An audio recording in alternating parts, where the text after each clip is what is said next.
In the meantime, I'm going to reconnect to a different Okay. Wi-Fi because We're I live. just realized that I'm on. Let's see. So we're live. Let's see. So I can't hear you on the phone. Hi, everybody. We're figuring out technical difficulties here.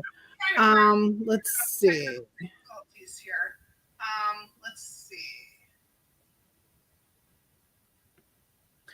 I don't know why. Because are you trying to do it on your phone? The TikTok live? Yes. Okay, let me get this over here. Okay. So are you on your computer for YouTube? I am on my computer for the StreamYard, yeah. Okay, and then for TikTok, we actually have to do our phone.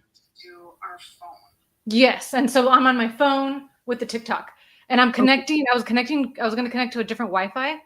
Okay. Because I'm in a different location. I'm going to disconnect you and then re-invite you. Okay. Let's see, disconnect.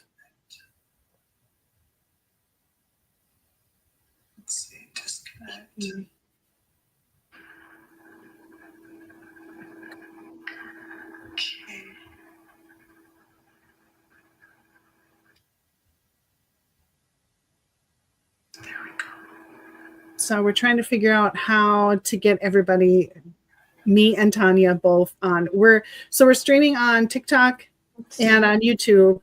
YouTube is on our laptop. Here we go. So I still can't see you though. That's so interesting. Oh, here we go. Turn on camera. Save. Well, Support my fan club. I don't know how to get. I don't know what that is. Yeah, that's okay. We're good. That's so weird. Let me see if I can get the chat on here. Okay, so let's know if okay. I think we're good, right? Yeah. Okay, there we go. So Sunshine, thank you for all the likes. I'm just gonna, it only took us 5 minutes to figure it out. So, so we're good. Okay, so we are live on TikTok, live on YouTube. If you guys can't hear us on TikTok, go ahead and go on YouTube. It is Most Side Hustles 2 on YouTube also. Let me get this out of the way here. So what we're talking about today, as we're moving into 2026, a lot of us are wondering how we're going to be filing our taxes with 1099s and as independent contractors. You know, those of us that don't have a 9-to-5, don't get a W-2 at the end of the year, it's a little strange. So I would like to introduce Tanya. Hello. She is a CPA, and we've done several lives together, and she's been very, very helpful to me, and I know she's going to be helpful to you guys too. We kind of have a few things that we're going to talk about that I have questions on, and then if you guys, then we'll kind of open up the chat. I know I do have a couple moderators in here, I believe. Let me see. Not yet, but we're going to have some moderators in here, so they're going to pin your comments, more towards the middle of the live. And so if you guys have any comments or questions, go ahead and type those in either here or on YouTube. And I don't know, Tanya, do you want to kind of introduce yourself? I know I kind of did, but I'll kind of let you talk too. Well, first, I don't know how this support my fan club. I don't know how that showed up or how I can get rid of it. I think you might be able to like drag it. Maybe you could drag it. Oh, clear display. There it is. Okay. Yes, my name is Tanya. I am a PA. Oops. Whoops. Oh, no, That was weird. I just lost you. I'm so sorry. We I just lost. have really got some technical difficulties going on here. We've really got some technical difficulties. Tanya, I'm so sorry. I don't know if I don't know what happened. Anyway.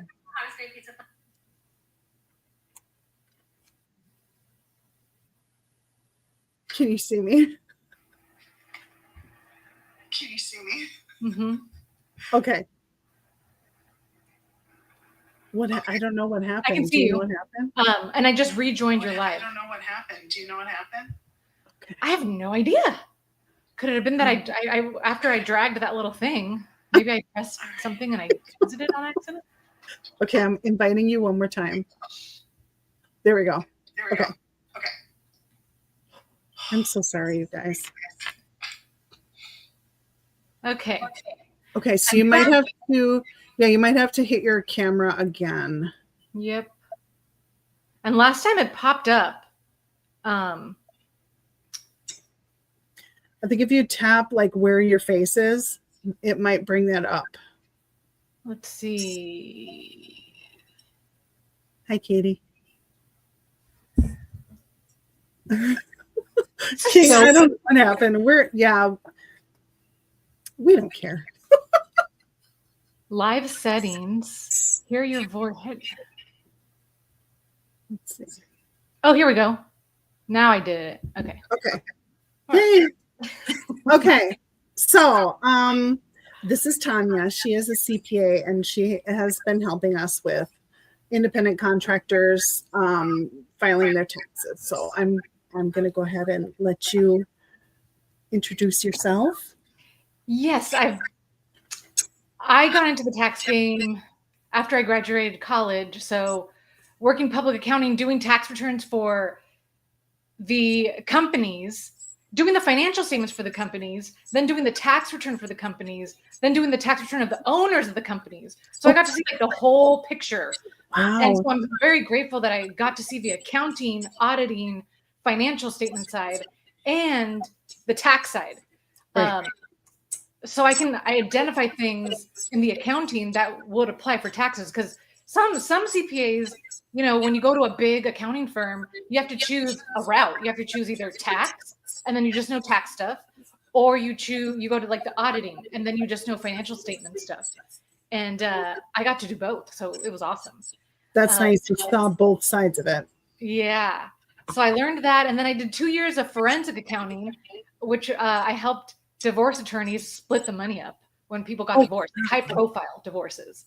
I was on this case for the MySpace, one of the founders of MySpace. Oh, wow. Yeah. That's and very then and then I was thinking, you know what, I could do this. I want to have my own business. So I quit, and I knew taxes. So I'm like, let me start a tax business. And I started it and I grew it to 250 clients, and I didn't do things right. I didn't put systems in place to,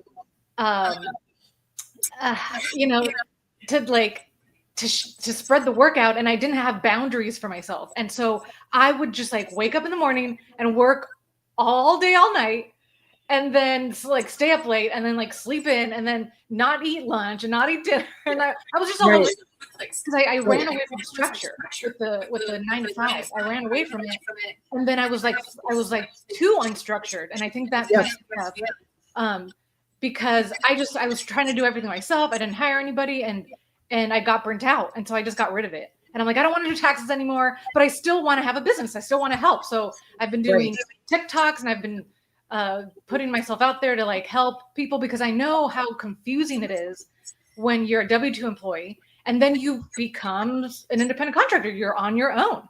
That's what I did.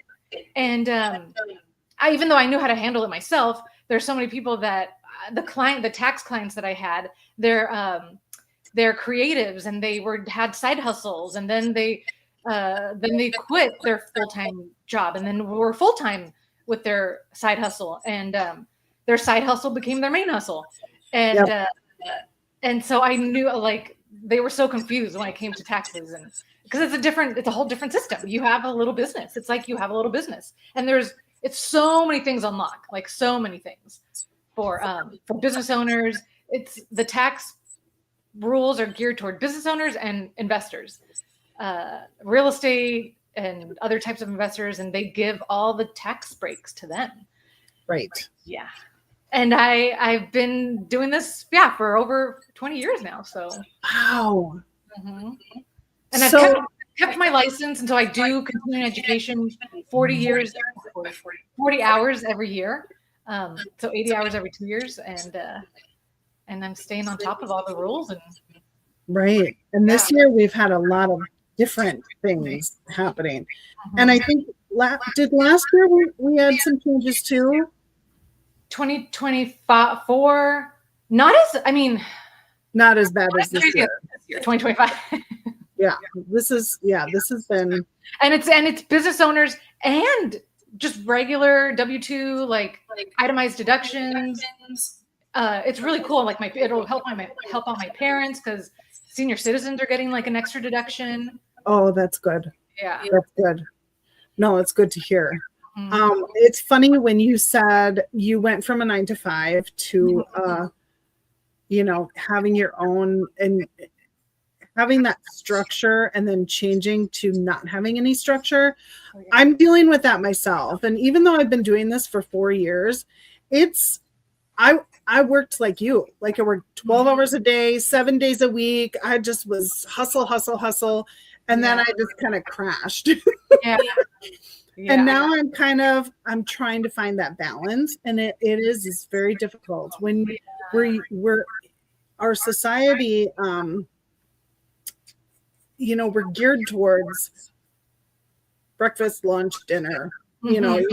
You work between this time, and then you work between this time, you go home and do your thing, and then you go back the next day and you have your weekends. And I mean, my weekends are my weekdays now. So it's very it's very different. So it's nice to know that you know the 9-to-5 W-2 side, and you also know the 1099. I did that for 8 years. And even when I had my full-time job, I started doing the side hustle. I started doing taxes for people, and I did it for free for my cousins and family. Right. And then my time started getting limited. So I'm like, I need to charge for this. So then I started charging. So I had a W-2, and then I had my Schedule C. Right. So I know that too. I know how to because it's really nice if you can write off a lot on your Schedule C and then reduce your W-2 income, and then that kind of helps. Right. Get a bigger refund. Right. But you have to know how to do that. Yeah. Which is so I gave you kind of a list of things that I thought would be good topics to talk about. We might as well just jump right into the new no tax on tips. So what does it mean, simplified for us? So it means that $25,000 of tips you can exclude from your taxable income, and they won't be taxed based on the tax brackets, the ordinary income tax brackets.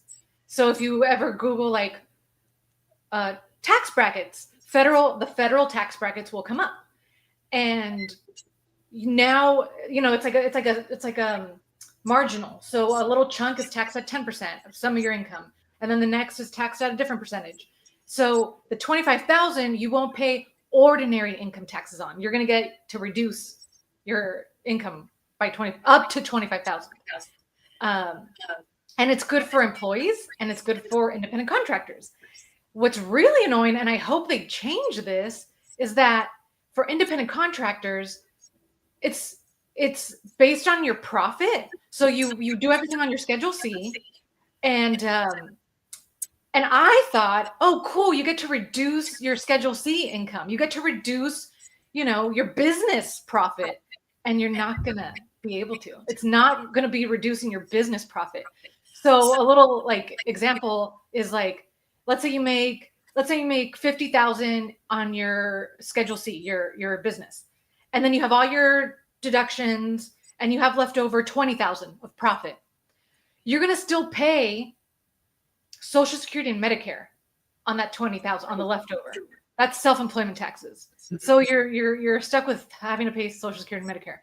But then because you have $20,000 of profit, you get to deduct, if 20,000 was part of that 50,000 of, if tips were 20,000, then you can deduct 20,000 on your tax return. And so now you don't have any taxable income. You have business profit where you get calculated the self-employment taxes, but now you don't have any taxable income for the regular ordinary taxes, federal and state. So yeah, I'm pretty sure state. I'm pretty sure every state is so different. Like some states adopt federal stuff and then some states don't. Right. Yeah.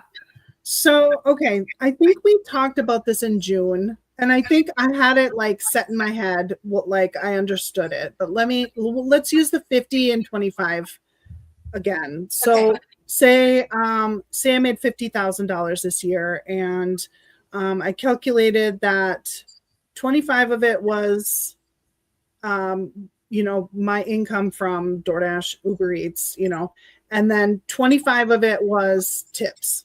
Yeah. So you're going to deduct that. No, I thought I understood. So you're 50,000 is what you're gonna. 50,000 is what's going to show on your 1099, right, for 2025, because they're not breaking it up this year. They're supposed to break it up next year. They sent a notice saying that 2026, the forms will be all different. So it'll be easier to like figure out that tip number. And I know Uber Eats does separate it, and DoorDash is supposed to send an email in by February, like the end of February, breaking it all down. And I'm gonna have to wait for that because I didn't break it down myself.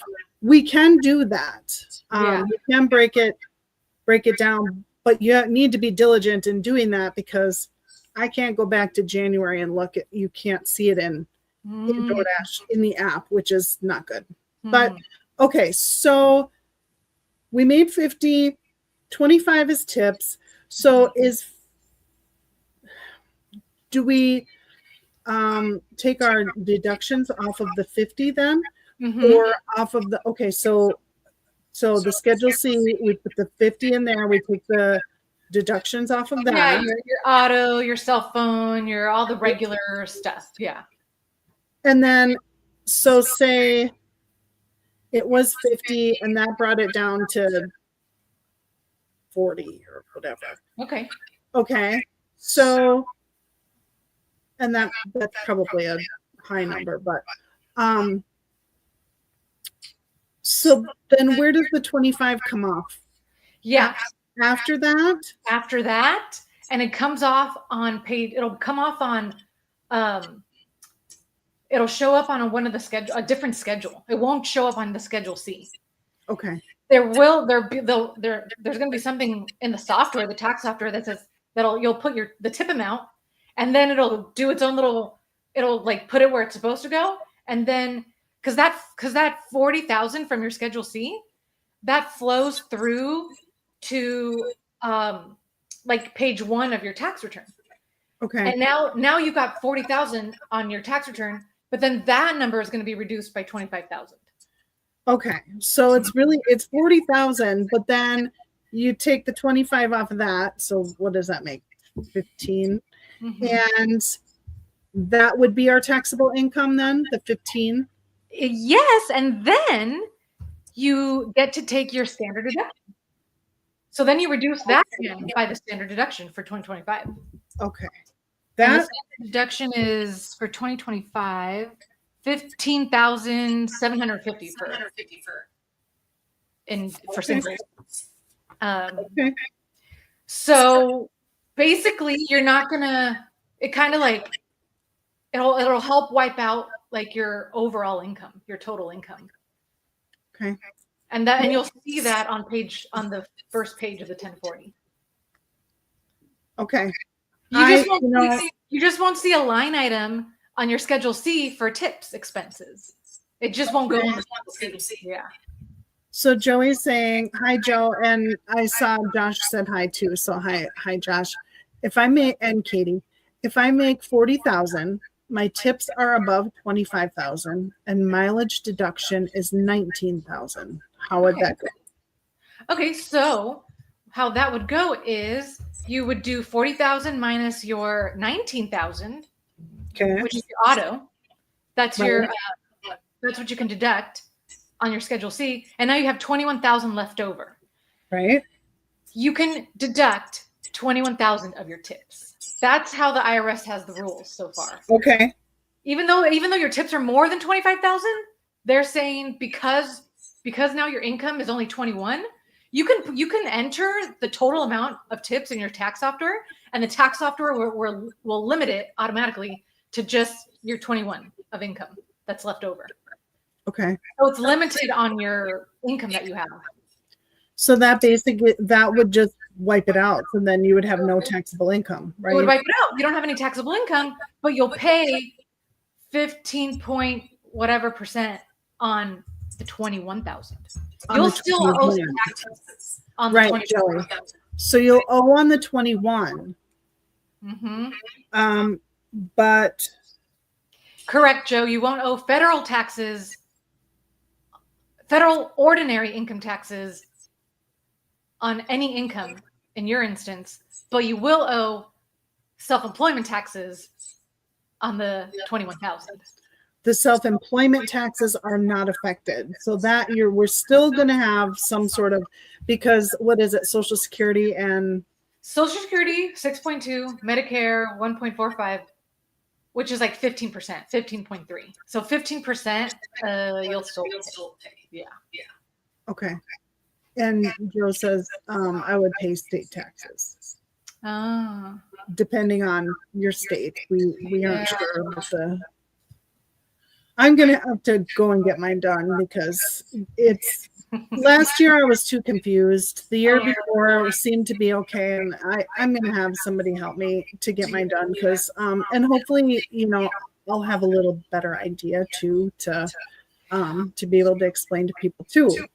Well, yeah. And I think, okay, when you are just starting out, you're kind of doing everything yourself and you're figuring it out. And I'm a big believer, like you understand it first. And then once you kind of like, okay, I understand it. I don't want to deal with it. Let me just pay somebody to do it for me. You can at least review it. You know what to look for. And like, okay, and you can ask the questions and like kind of be smart and informed of your taxes. Yeah. Right. Well, since talking to you, I've saved receipts. I know what I can say, what I need to save.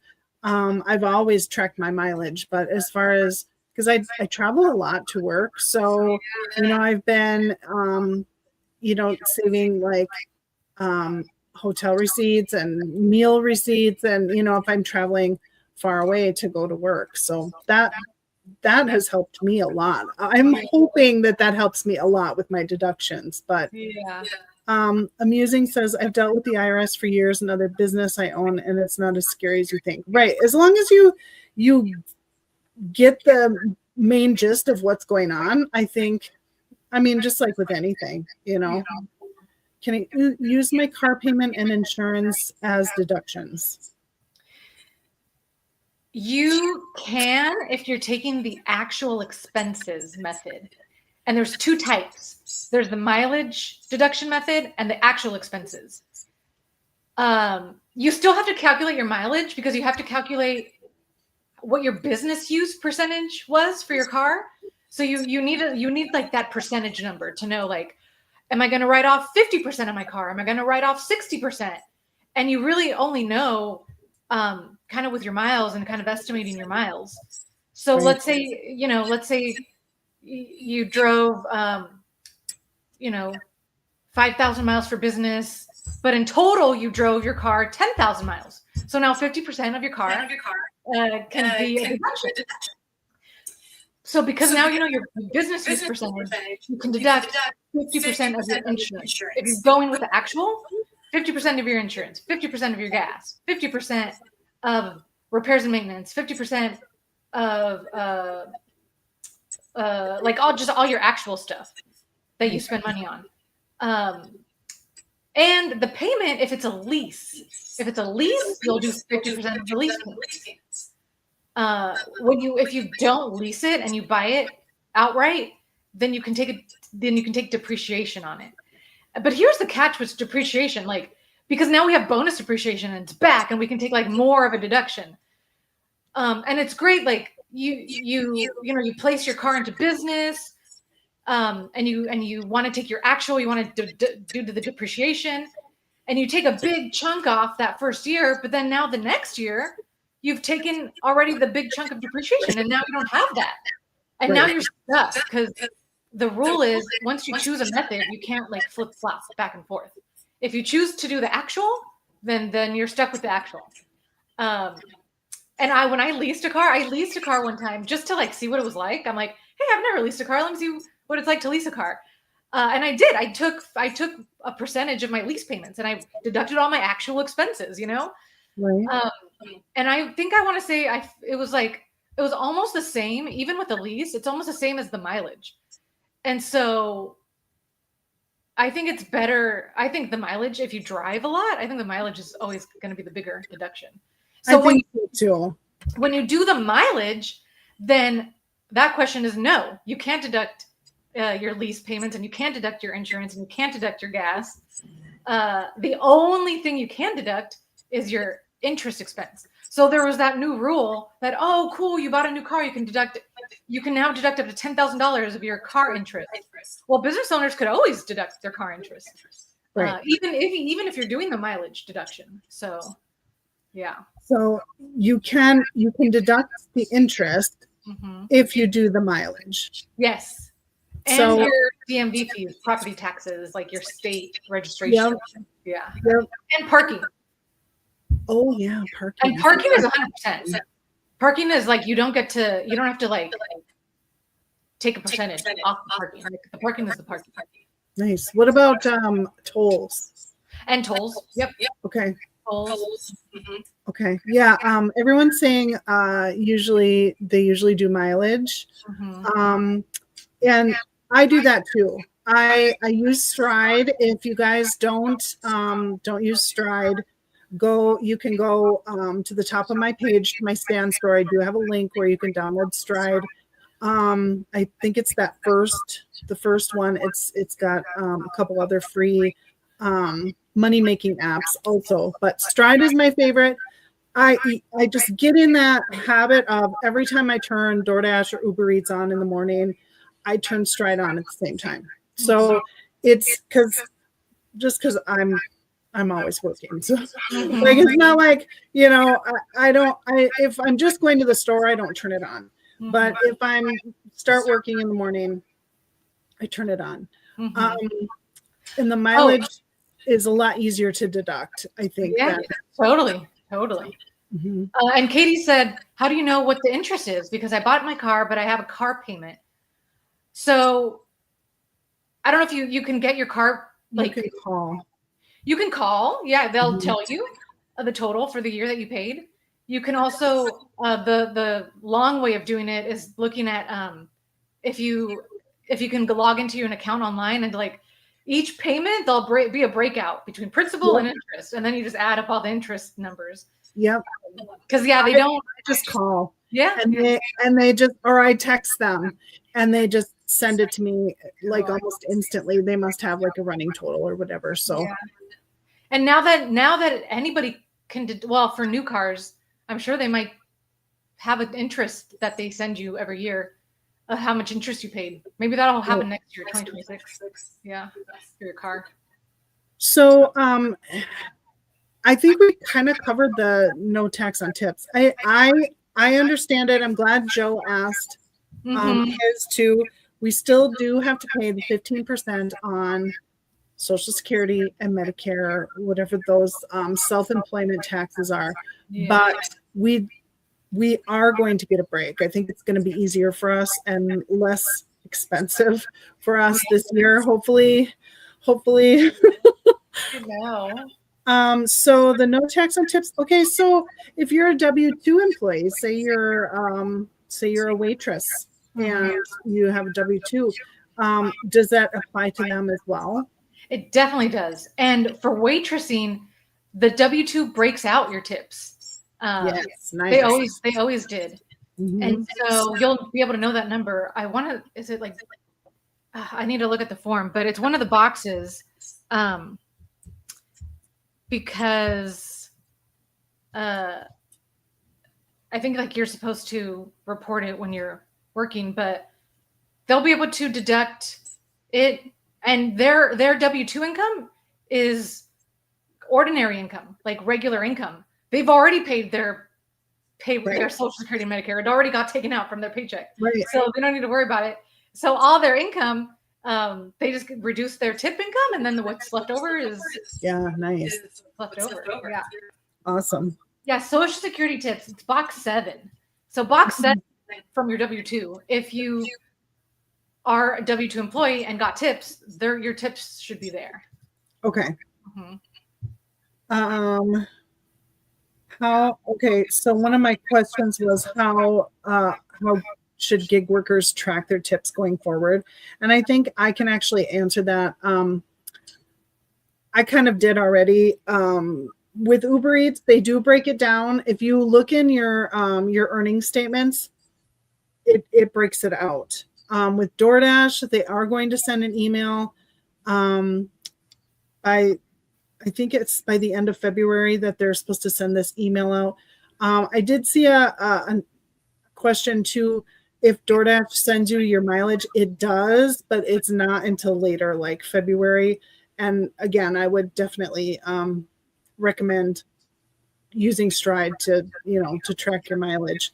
But do you have anything to add to that as far as tracking your tips going forward? Tracking tips going forward.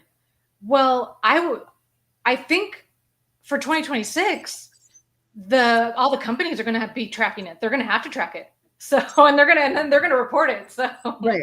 I don't think we need to in 2026. Right. Well, hopefully not. Yeah. Most common deductions for gig workers. I think we kind of covered this, but what besides mileage, what are the other? So we talked about mileage and interest on car payments, cell phone. Yeah. So Melissa was saying if you don't claim mileage, if you don't claim mileage only, can you claim phone and other things? Yeah, it doesn't matter. Like your phone, like your auto. If you're not doing the mileage for the auto, but you're doing like the actual expenses, it doesn't matter what method you choose. You can still deduct your phone and all your other things, your supplies that you need for your car. Not gas though, like not gas, not oil changes, that's right. Not like fixing.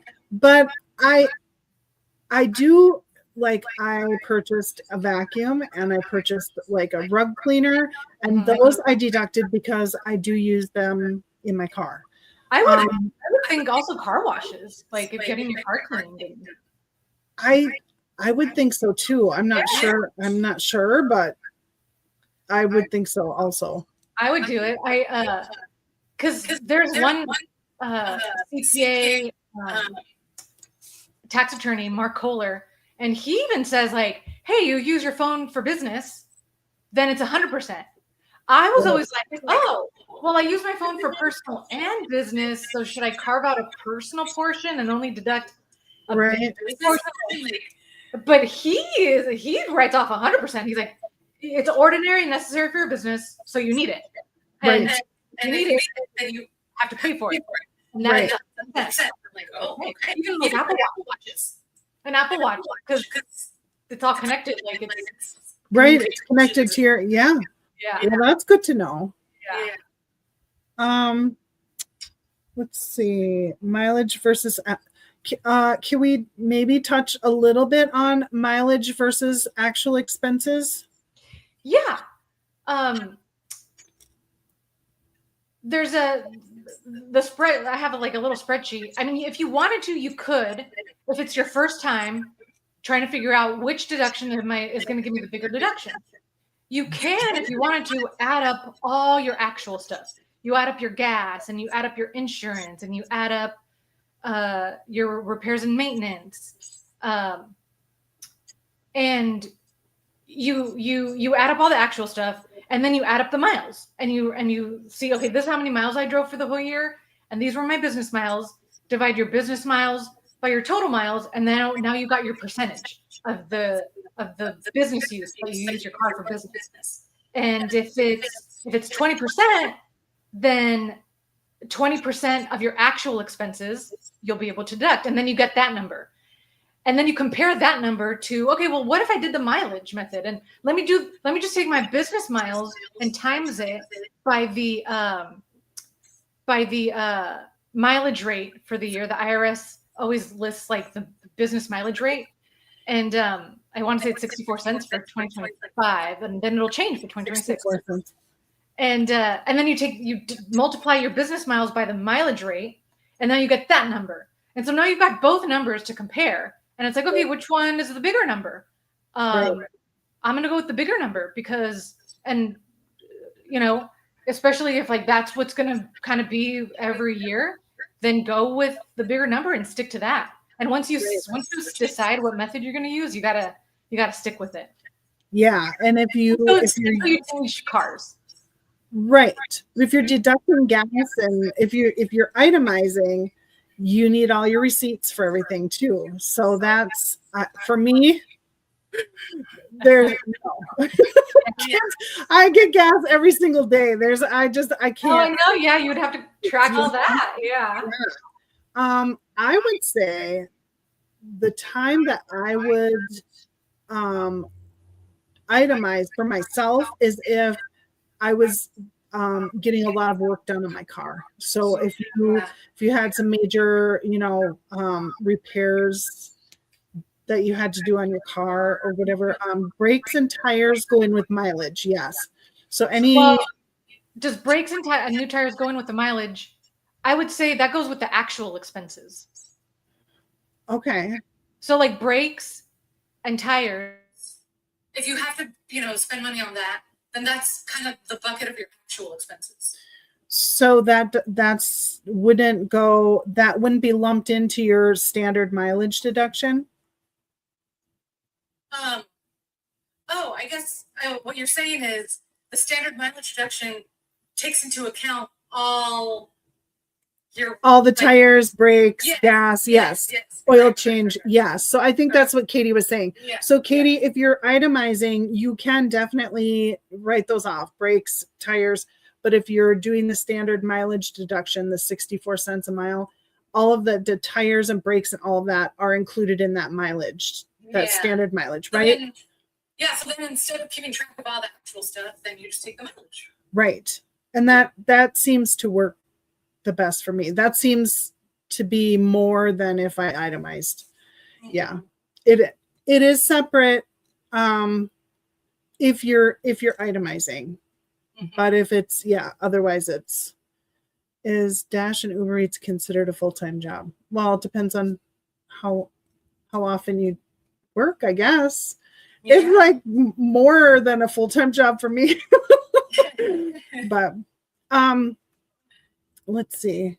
Importance of tracking throughout the year. I think you might need to scold me a little bit. I know it's tough. It is tough. Mm-hmm. And like even my own sister, she didn't keep up with tracking for 2023. So because she didn't keep up with tracking, she didn't have her numbers ready for her tax return. And then we were late filing her tax return. And then it compounded. And then because it started to get bigger and bigger and bigger, and she's like, okay, I gotta do all 23 and 23. And then she just kept avoiding it. And guess what? It ran into 2024. And we haven't done her 2024. Oh my God. And so finally she's like, I'm just going to get somebody to do it. And I'm going to pay somebody to clean it all up and do 2023 and 2024. She did that.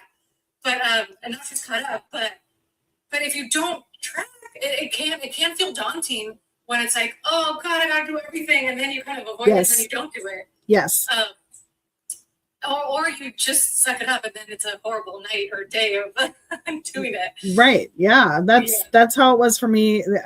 I just had to bite the bullet, and it was like a whole weekend of getting things together.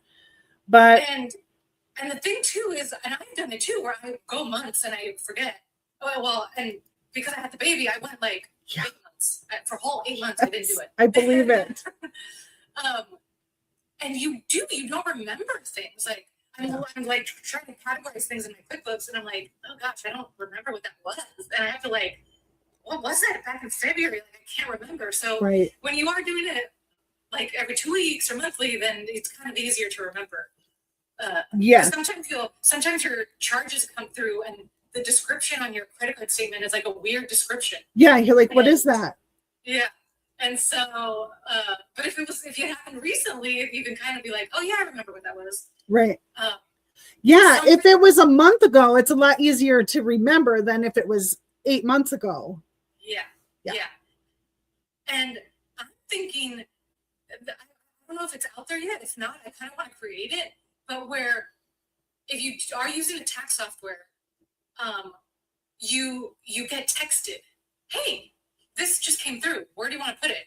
And then you just send a text. Oh, nice. Because it's That's now nice. in real time. Yes. No, that is nice. My sister was like, I hate bookkeeping more than cleaning toilets. She's like, she hates it more than cleaning toilets. Right. And she's like, if it was like through my text, like that would be so much easier because you're already texting and then it's in real time. Right. So, yeah. Lily says she uses Mileage IQ. I remember that Mileage IQ. Because you can also do your expenses too. Everlands is also a really good tool. Also, Everlands is. Because they try to make it as easy as possible. You know, they connect to your bank account, they connect to your credit card, and they download all the transactions. And all you have to do is just like, okay, I accept it for it to go here and create a rule. Let's see. Medical. But maybe the Mileage IQ has like a mobile app that's easy to like do on your phone. That would be really nice. Yeah. I'm looking. Katie said something about medical. How does taxes work out if I'm using my health insurance? Will I end up paying more? Oh, I see. Because now, if you're doing like the state, kind of how there was like Obamacare, if you, depending on your income, now based on your income, it'll depend like how much health insurance you have to pay. And I think every state is a little different. Because I want to say I had a friend in Wyoming, an old tax client, and she, it was it like 40,000? She ended up like showing this income like 40,000, and that still qualified her for like the low health insurance amount for 2026 to renew. But it's possible if you end up having a lot of income, then you might have to pay higher health insurance premiums. Right. But you can deduct your health insurance premiums. That's a tax deduction for you, just like the tip deduction is.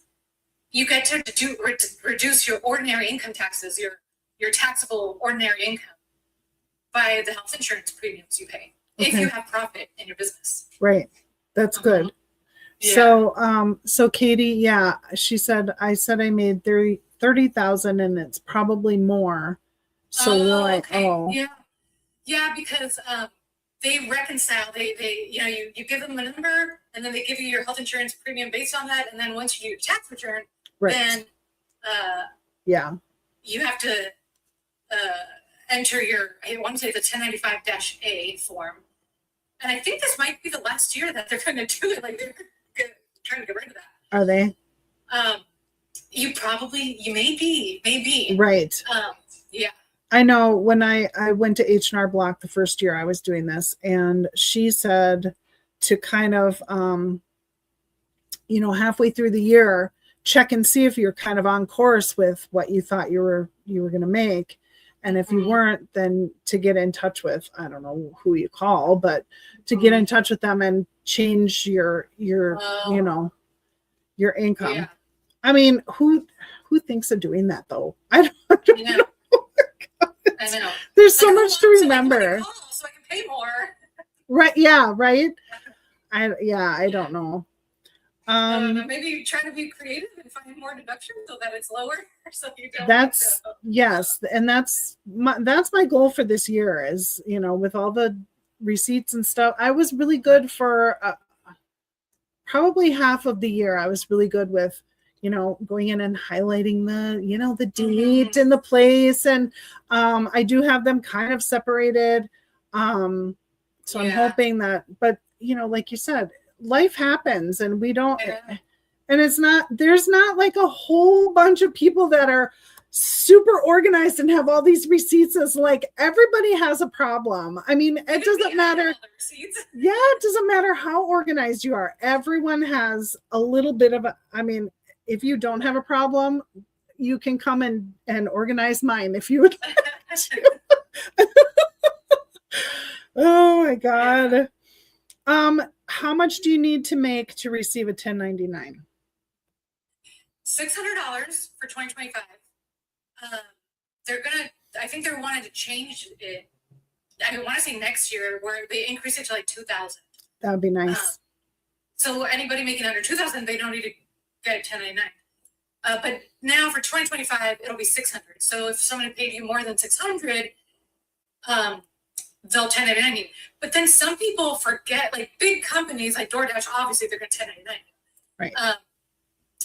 But if you're doing like kind of like little side gigs here and there for people, some people aren't like organized and they don't file any 1099. So sometimes people can get away with not getting 1099. Right. Even though the IRS says to report all your cash. Mm-hmm.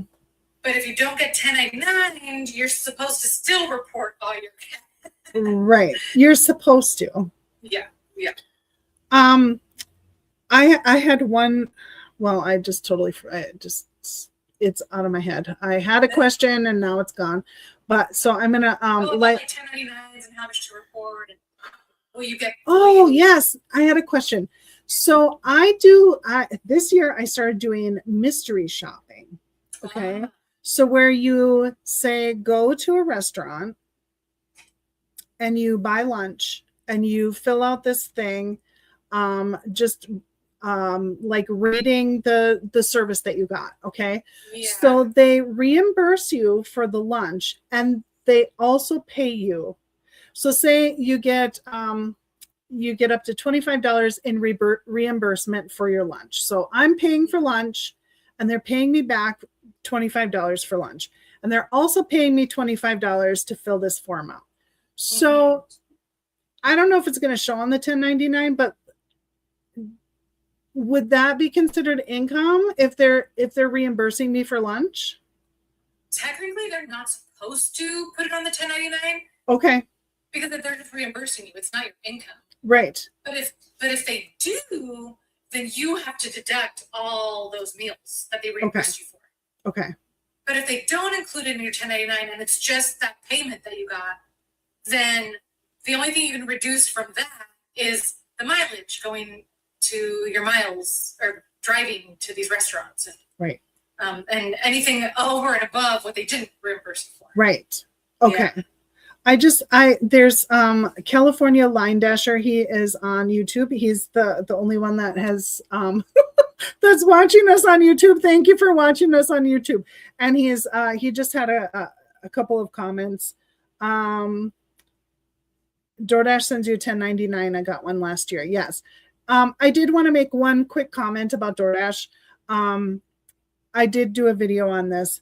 They're going to have our 1099s in the DoorDash app, where before we had to have an account with Stripe and it went through Stripe, but now it's going to be on the DoorDash app. And if you want it physically mailed to you, you have to actually fill something out and have them send it to us. So, Life is a Trip says, what do you do when they want health coverage premiums of $14.30 a month? It's a catch-22.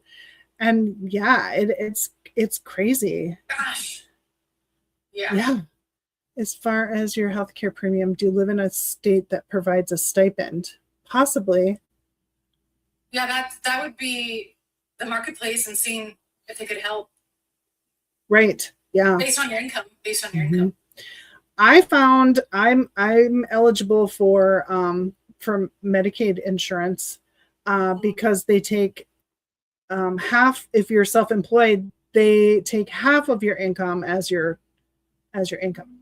Oh, cool. So say you made $50,000 a year, your income according to Medicaid standards is only $25,000. So cool. yeah, so that has saved me. I mean, Yeah. huge. Yeah, Katie, you need to figure it out with Ohio.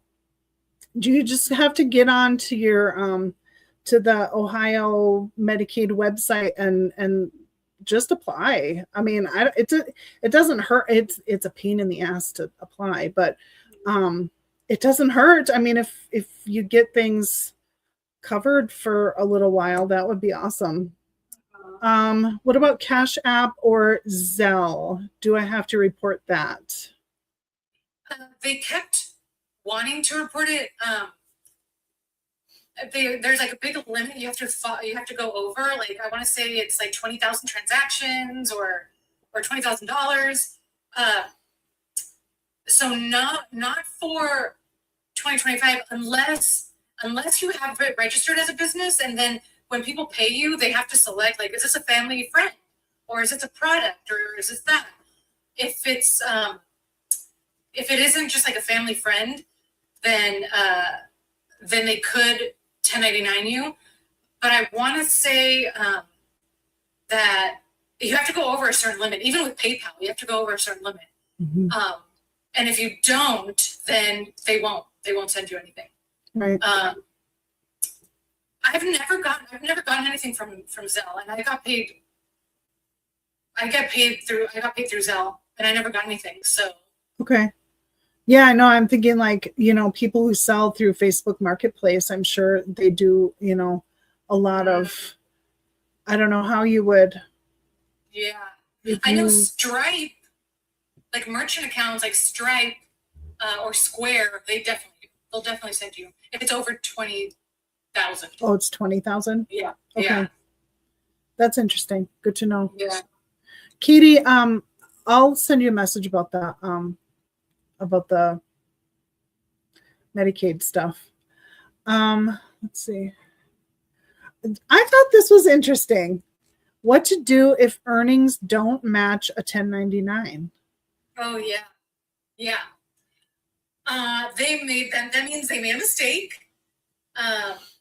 And they need to correct it. Right. The people that issued you with 1099 need to correct it. And it's really easy to do for them. They just have to do it. They have to refile it and check a box. There's a little box that said corrected. And now that little box is checked, and they have to send you that corrected form with the correct number. Interesting. Because if you get it and it's wrong, then the IRS has that wrong number. Right. And so now the companies, it's their responsibility to be like, oh, okay, let me redo it. And let me send the IRS the corrected number. Right. And you the corrected number so that the IRS and you will match. Yeah. Right. Yeah, and good luck getting in touch with DoorDash to do that. Jeez, will companies be required to break down tips in? Yes. So next year, Joey, they're going to have to do that. Yeah. Mm-hmm. And it's going to be on the 1099. Yes, that'll be really nice. This year is the only year that it's going to be messy. Yeah, and then that will be for 2027 when you file for 20. Right. Right. Can you deduct all these card fees? Yeah, if you use your card card fees like well, there's two types. There's like, your annual, fee that you pay for your credit card. If you use it for business, then yes. You're using your card for business, that annual fee you can deduct. Also, if you get paid by credit cards and they take merchant fees out. Right. And especially with Stripe, the 1099 will show the total amount, like $100,000 gross income. But they took out, let's say, 30,000. The fees. Yeah. And they won't show that on the 1099. It won't show anywhere on the 1099. Okay. So it's up to you to go in and look at the report to be like, okay, what were my fees? What are my credit card fees that they charged me? And you can deduct those for sure, 100%. What about ATM fees? Because I know for a while there, I get direct deposit now, but like last year, we had the Dasher Direct card, which had no fees, and I knew which ATMs to go to, but then now we have the Crimson card, and there's, I'm looking at what he's, merchant fees for payout of earnings. Oh, yeah. So ATM fees and these, so this is something for me too. And I don't know about you, but I get paid for my TikTok videos. And so TikTok pays me, but it deducts something for sending it to PayPal. So say I made $100 on TikTok. I only get $97 of it because they take their fee out. So is that something that we can deduct or? Yes, if you are reporting that income. Yes. It's like if PayPal sends you a 1099 or TikTok sends you a 1099 and it shows $100, but you only got 97, then yes, you can deduct the $3. Okay. Yeah. And I would hope that there's a report on that you can find the total. Yeah. I know Stripe has it. I know PayPal has it. You run your report and it's got your merchant fees that got taken out. Okay. Yeah. Good. Mm-hmm. This question may have been answered. Are DoorDash tips taxed? They're taxed for Social Security and Medicare. You do have to pay your self-employment taxes on it, but they're not going to be taxed for ordinary income taxes. Right, up to 25,000. Yeah. Right. I think that is okay. Joey said I had a $307 order yesterday and the company did not break down what the tip was. Yeah, I mean, what are you going to do? I know she said it several times. What deductions or expenses can you claim? Now, okay, this is where I'm going to. So, Tanya, do you still have that very helpful? Yes. Okay. So, if you guys follow Tanya, please follow her. It's on my link in the bio. And then you'll see there's a spreadsheet where I have like over 100 different types of deductions just to jog your memory and give you ideas of like, these are the types of things you can deduct. Mm-hmm. And you can, it's a Google spreadsheet, so you can plug in numbers and it'll calculate things for you. And then I also just launched my little community on School. Yes. If people are familiar with School. It's called the Write-Off Club, and it's also on my link in bio. But I'll be going in there once a month and doing little office hours and maybe a little more during tax season. Yep. And I'm like making it free for now. We'll see if I get to like over 50 or over 100, like I might charge. But right now it's free, like the first level free. That's awesome. Yeah. I know when we first met, I downloaded the thing that you have in your bio, and it really was very helpful for me. So if you guys do not follow her, make sure you follow Tanya. Download her. It's free and it's got a lot of helpful information. And Tanya also has a lot of videos on her. Do you have a lot on your YouTube also? It's in the shorts because whatever I do on TikTok, it just goes to YouTube. Yep. That's another goal of mine is this year to do more long form. Yes, me too. Me too. 2026 is going to be totally different for me. So, yeah. So, should you check to see if the Medicare and Social Security is actually going where it should? Oh, like as if, well, I know for sure you can create an account on the Social Security website and check your earnings. They keep track of how much you earned that is subject to Social Security. Okay. And they should send you a little like report. Yeah, I used to get them like just randomly. So yeah, random. Yeah. But I created an account and I log in and I'm able to see my earnings and what they have reported for me. Does it break it down by year then? It does. Okay. Yeah. That's good to know. It goes back all the way back until you first started working. Yeah, I know. Yeah. Yeah. All the way back till I was 12 or something when I started working. I've been working way too long. Yeah. I know. know about this, and I didn't just like check it until later, but I don't have my old well, actually I have my tax returns. I guess I could check. Right. You could go back and be like, hey, they have that I earned 50,000 this year. Is that really true? Right. Yeah. And I just glanced at it. I'm like, it looks pretty true. Like, I had met up with someone that I worked with. My very first job was at Hardee's, and this was a long time ago, but the minimum wage was like $3.80. It was crazy. oh wow, yeah. I mean, Yeah. you think, you got your paycheck was like $75. Yeah, I know. It's crazy. Mhm. My first job, like movie theaters, or yeah, it was like $5 sounds familiar to me. But Yeah. $5. Yeah. It's crazy. I know. I know. So, thank you so much for doing this. And Yeah.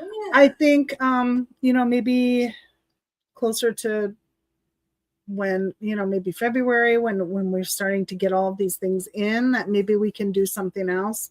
Beginning of February, because the companies have until January 31st to get Okay. everything sent to you. Yep. So you should have everything by January 31st. Hopefully. Right. There's some things that take until like middle of February. Yep. I know some investments, like Charles Schwab, they don't finalize their 1099 until middle of February. Okay. And I'm curious, I wonder when the IRS will open up the e-file, because Right. you can start preparing, but you can't like submit an e-file until like a certain date. Okay. And when there's like a bunch of tax changes, they sometimes delay it. I know Right. one year it was like middle of February. You couldn't even file until middle of February. But last year I want to say it was like the third week of January. Okay. So yeah, That's good to know. yeah.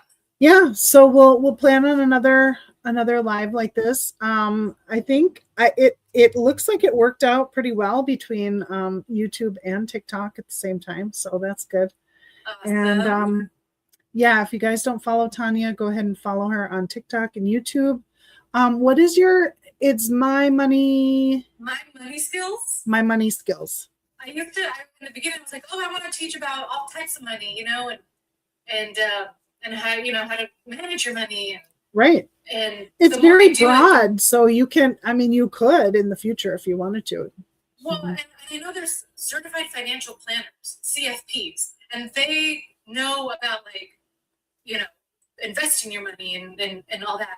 And I know a lot about 1099 taxes, and so Right. I kind of like started gearing myself towards that stuff. Right.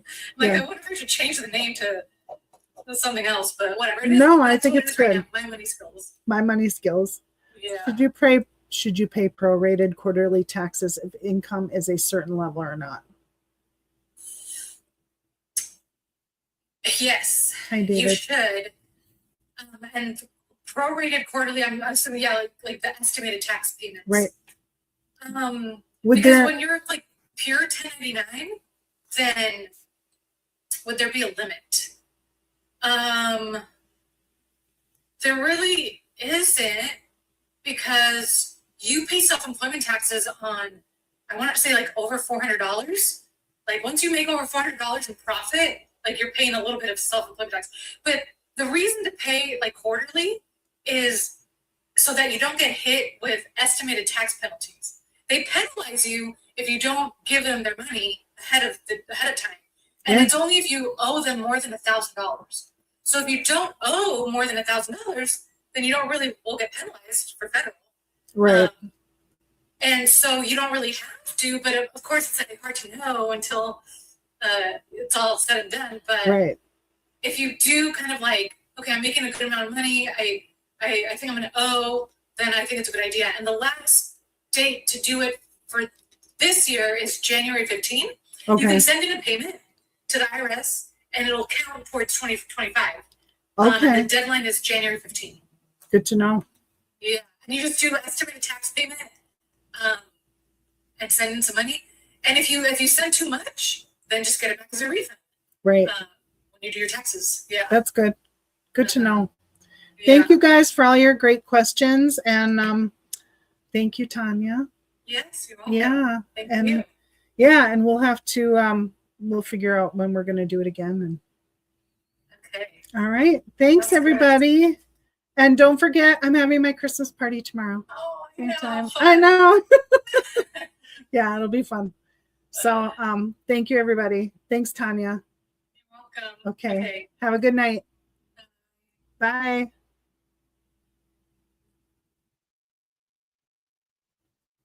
Bye, guys. Don't forget Christmas party tomorrow. Do we need to open GST? I don't know what that means. But so I'll see you guys tomorrow. Thank you. Yeah, you too, Melissa. Thanks, Katie. Bye.